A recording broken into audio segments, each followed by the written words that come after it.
Hi, my name is Alex Fulford. I'm a clairvoyant medium, and I'd like to talk to you about my abilities as a psychic and clairvoyant. Starting off with my psychic senses. There are 6 psychic senses as opposed to 5 physical world senses, and I'll name them now for you. First, there's clairvoyance, which is clear seeing. Then there's clairaudience, which is hearing. Then there's clairambience or clairgustance. And that's tasting and smelling things such as perfumes, tobacco, smoke, and in my case, a drowning victim, say, when I'm tasting the salt water in my mouth, and that's a really unpleasant feeling for me because I have a fear of putting my face into water, and that goes back to another lifetime when I drowned, and I've been like all my life I can't put my face in water. Now after that there comes a clear empath, and that's directly feeling what other people feel. And it's also called clairsentient.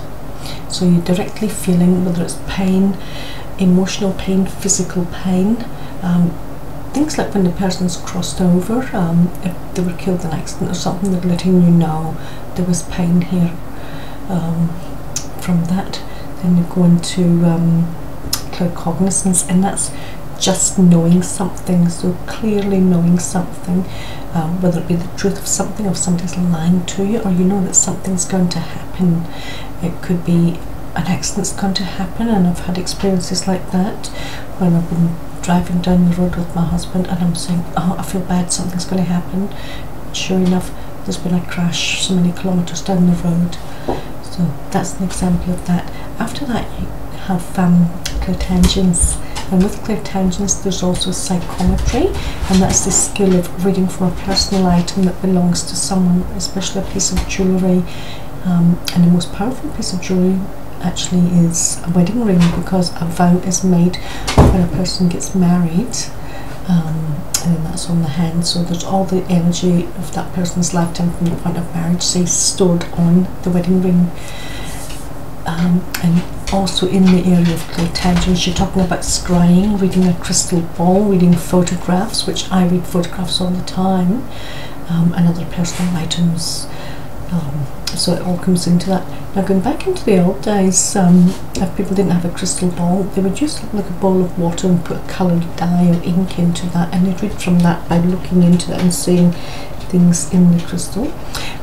There's another thing also that I do, and there's a few psychics or clairvoyants that do this, is wax drawing readings, and that's using those abilities again. When I use the hot wax, I actually get the person to choose the colours, and using an old iron, like a hot iron, melting the wax onto paper, but preferably photographic paper, and they smear the little designs and colours.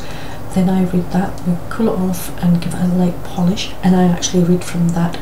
Most of the time when I do those readings, they're quite complex and they're very spiritual. There's all sorts of information can come up, but especially the spiritual stuff for some reason comes out very strongly. I quite enjoy doing that, and I like to see the colours that people choose for that. I didn't know I had that ability until a few years ago, watching another psychic working that's the main way of reading, and I thought, oh wow, that's interesting. And when I tried it, I just took to it immediately, and it was just like, I really surprised myself. You really don't know what you're capable of until you try something, and this is a classic example. I'm one of these people that go, oh no, I don't know if I can do that sort of thing. But with this, at the start of it, I'm like, oh, I don't know, classic. And I just started to do it, and it just started to float, and I'm like, wow. And everybody kept on asking me, will you do this, will you do this? And now I get a lot of pleasure out of it, and to see the happiness in someone's face when I do this for them, it means a lot to me. And I tell you what, when you can bring that happiness into a person's life, there's nothing that can beat that. To see a person being happy, you know, just something simple like that, and bringing the happiness to a person's life, I feel really blessed. I've never had what you'd call a normal sort of life, and it's certainly not normal with them when you do this sort of stuff. It even comes down into my dreams, lots of lucid dreams, prophecy and things like this, and that goes back to childhood. And when I was very small, I lived in a town called Motherwell in Scotland, which is just outside Glasgow, about 9 miles outside Glasgow. It's semi-rural, and a lot of historical things happened there. Now, when I was small, we were playing a place called the Covenanters Graveyard, and my family owned a big area of land next to this Covenanters Graveyard. Sadly, this graveyard though has been vandalised over the years, and even when I was a child in the early 70s, vandals had been in there graffitiing and disrespecting the place, and as a 7-year-old child I used to find it deeply offensive. But playing there with my cousins, sometimes I would just look up and there'd be a procession of all these people and they looked like beggars. And what I was actually seeing was the people that were involved in the Covenanter movement.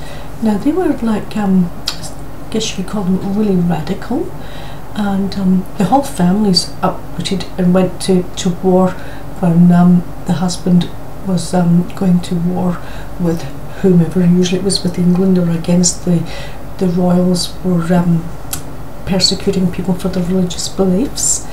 So where I lived in Scotland, there was a lot of religious persecution, all these Protestants that were being persecuted. And this graveyard, there was just so much paranormal activity there, it was amazing.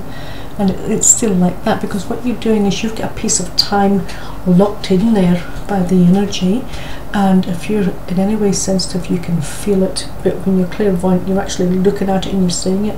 And there was times when I've been there over the years that you can sense these people seeing you in return, and that's one of those things that hair on the back of your neck stands up when you know they can see you, you can see them.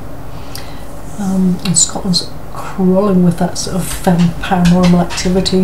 There's so much that's happened there, battles and significant historical events that have taken place, and anytime I go to a place like that, sure enough things will happen.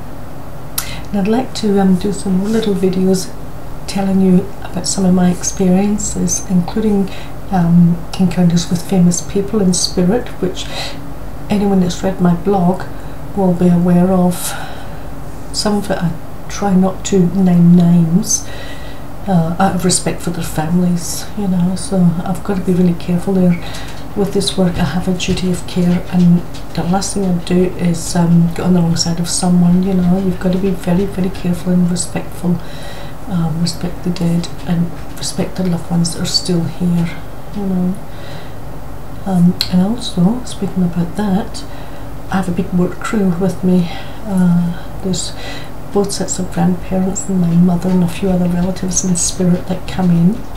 In fact, if there's anything military, one particular uncle comes in usually, and he was with me a few days ago when I was reading for someone, and there was a connection with the Navy, and this uncle was in Australia during World War II, so he always lets me know when he's around, and it's just amazing the experiences I have. But the most important message I can give you is keep honest, keep it humble, keep it real, you know.